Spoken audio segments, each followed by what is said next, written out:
great day at equity. We're going to spend some time talking today about our asset depletion program. Asset depletion uses income that occurs from the borrower's assets, meaning the borrower has so much money in the bank that they could withdraw income from it as needed, but they currently aren't. If a buyer doesn't have enough traditional income to qualify for a loan, but they have this type of income, we can look at asset statements and investor guidelines and determine if they can qualify this way instead. Asset depletion can be used in the following situations: primary residence or second homes, however, no investment properties are allowed. Purchases or no cash out refinances. All account owners must be borrowers on the loan. Furthermore, we must show the funds in the account are fully vested and the borrower has full access to them at any time they might be needed. Fannie Mae and Freddie Mac also have individual requirements that differ from this point.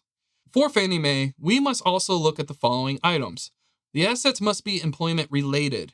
The definition of an employment related asset means the money is from the account is either a 401k, IRA, SEP, or Keogh retirement account. You can't just use an account with Charles Schwab, Vanguard, without proof it is a 401k, IRA, SEP, or Keogh retirement account. The max loan to value is 70%, although this can be as high as 80% if the owner of the asset being used to qualify is at least 62 years old at the time of closing. If the asset is jointly owned, all owners must be on the loan, and all borrowers using the employment-related asset as their income must be at least 62 at the time of closing. Fannie Mae has us calculate income in the following manner. Say the borrower has an IRA account worth $500,000. We start by subtracting 10%, as we assume there will be a 10% penalty for early distributions. Our total eligible documented assets are $450,000. Next, we take out the funds required for closing: closing costs, down payment, reserves, and other items like this. We'll say that's $100,000.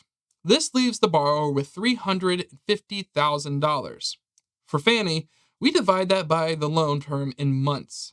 A 30-year loan is 360 months. 350,000 divided by 360 is $972.22. Now let's go over the requirements specific to Freddie Mac. The maximum loan to value ratio is 80%. At least one borrower is 62 years old. Freddie's calculation is like Fannie's, however, there is one key difference.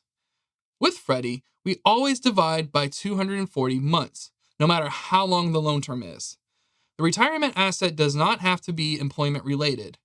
Funds can come from a retirement account as recognized by the IRS, such as a 401k or IRA, or a regular bank account like a checking, savings, or money market account. For other eligible account options, your mortgage specialist can offer guidance. Any accounts subject to withdrawal penalties are ineligible.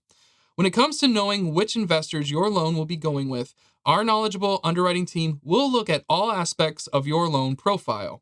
They'll keep an eye on those needed closing costs, gifts, and other prepaids we need to subtract that they may change prior to closing, if you have the proper approvals with the investor automated underwriting systems, and if you have special circumstances like appraisal waivers. If you have any further questions, our mortgage specialists are always standing by to help guide you through the process and into your next home.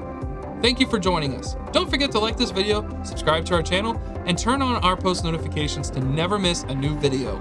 Please leave a comment below if this video was helpful and if you'd like to see more videos on similar topics.